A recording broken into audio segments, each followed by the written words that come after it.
बबलू और जानकी खेती का काम करते थे।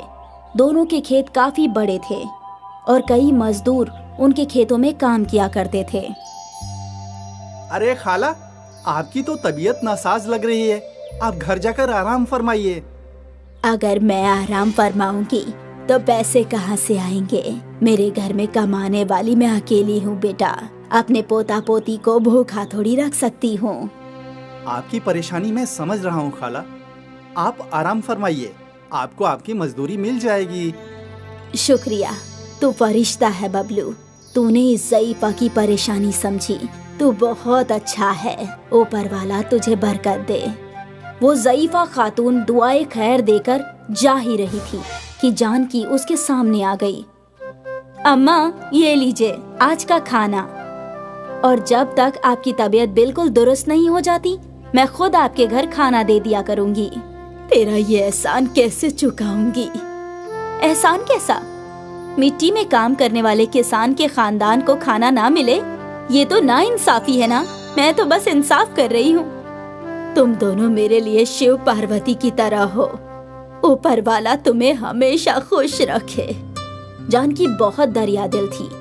वो अक्सर भूखों को खाना खिलाती थी, चाहे वो जानवर परिंदे हो या कोई राह चलता भिखारी। ऐसे ही एक भिखारन जानकी के घर रोज आया करती थी।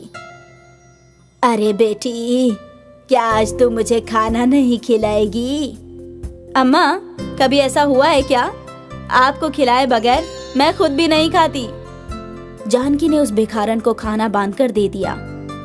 ये लीजिए, ऊपर वाला हमेशा तुझे बरकत दे। हर एक इंसान बबलू और जानकी को दुआएं देता था और इनकी नेकी की बात धीरे धीरे गांव में फैल गई। जानकी तो बिल्कुल देवी है।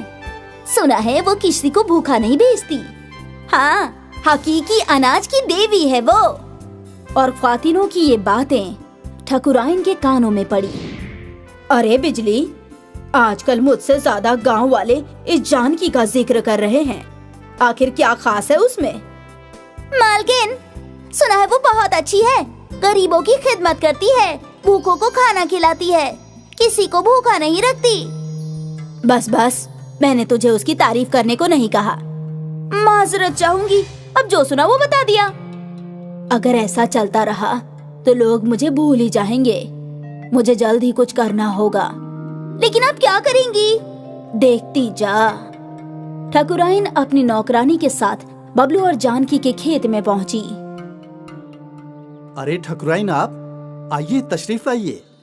तेरी बीवी नजर नहीं आ रही? बुलाता हूँ।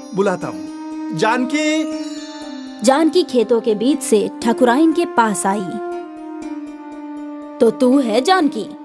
बहुत तारीफ सुनी है तेरी, और तेरे लजीज खाने की भी। शुक्रिया। कभी हमें भी दावत पर बुला लो। हमने क्या गुनाह किया है? अरे, आपका ही घर है, आप कभी भी आ जाइए खाने के लिए। हम किसी को भूखा नहीं रखते। अगर ये बात है तो मैं अकेली नहीं आऊंगी। मेरे साथ मेरे सारे लोग आएंगे। सबको खाना खिला पाओगी? जी बिल्कुल, आप बेफिक्र होकर आ जाइए। फिर कल तैयार रहना, तुम्हारे घर पे बहुत मेहमान आएंगे। जी। ठकुराइन वहाँ से चली गई। ये ऐसे क्यों बोल रही थी? मालूम नहीं, लेकिन खाने के लिए हम किसी को मना थोड़ी ना कर सकते हैं। वो तो है। ठकुराइन ने अपनी नौकरानी को बोल दिया कि सारे गांव को खाने की दावत दे दो। और अगले रोज बबलू और जानकी के घर के बाहर भीड़ लग गई। हे राम, इतने सारे लोग। कोई बात नहीं, आप मेरी मदद कीजिए।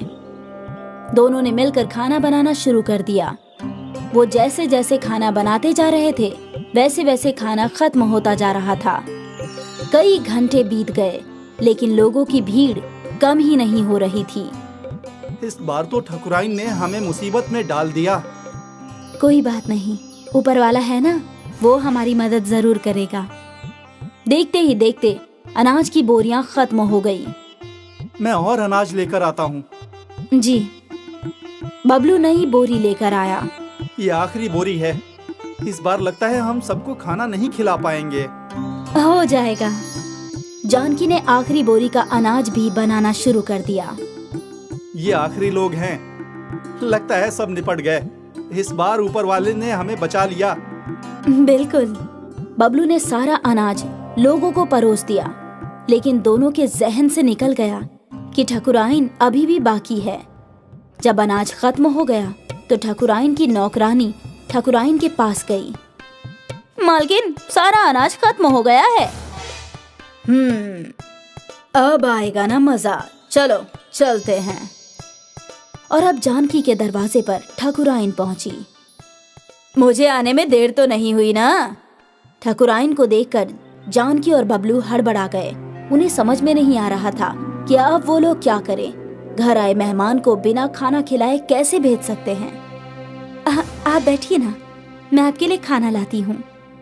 मुझे भी तो यही देखना है कि तुम मेरे लिए खाना कहाँ से लाती हो। हाँ। जानकी और बबलू दोनों रसोई में गए। अब क्या करेंगे? हमारे पास तो खाना ही नहीं है। कुछ ना कुछ तो करना ही पड़ेगा।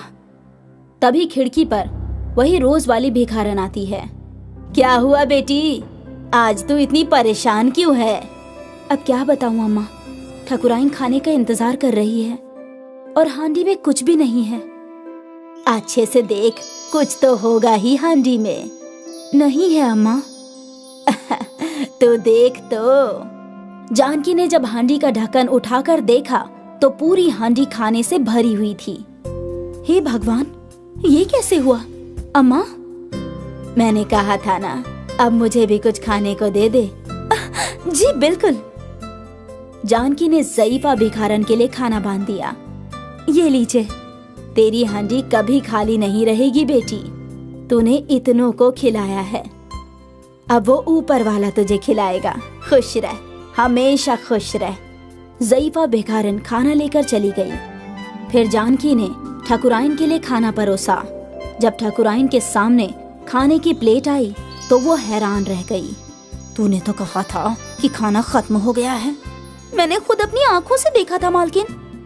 खामोश, झूठी कहीं की।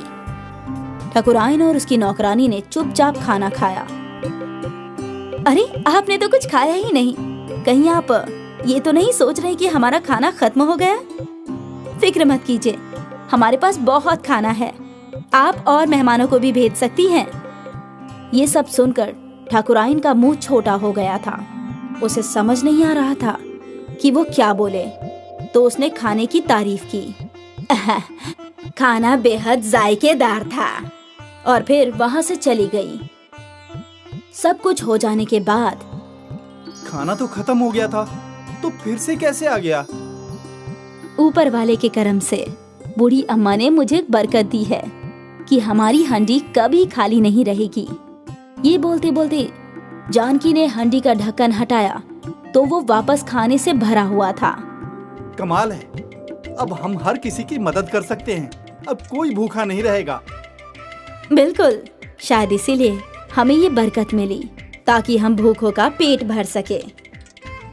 उस दिन के बाद ज़ईफा भिखारन कभी वापस नहीं लौटी, और फिर जानकी और बबलू हर रोज किसी न किसी को खाना खिलाते। गांव में ऐसा कोई नहीं था जिसे भूखा सोना पड़ता था। अच्छा लगता है जब हम लोगों की खिदमत करते हैं। जी, ऊपर वाला भी हमसे यही चाहता है कि हम सबकी खिदमत करें। हम ये हमेशा करेंगे। उस दिन जानकी और बबलू का खाना खत्म हो गया था, लेकिन उनकी नेकी नहीं, वो फिर भी ठकुराइन को खाना खिलाना चाहते थे। इसलिए शायद ऊपर वाले ने उन्हें बरकत दी। अब वो ना सिर्फ ठकुराइन को बल्कि हर किसी को खाना खिला सकते थे। शायद इसी को कहते हैं अच्छाई का अच्छा फल। अब जानकी हकीकत में अनाज की देवी बन चुकी थी।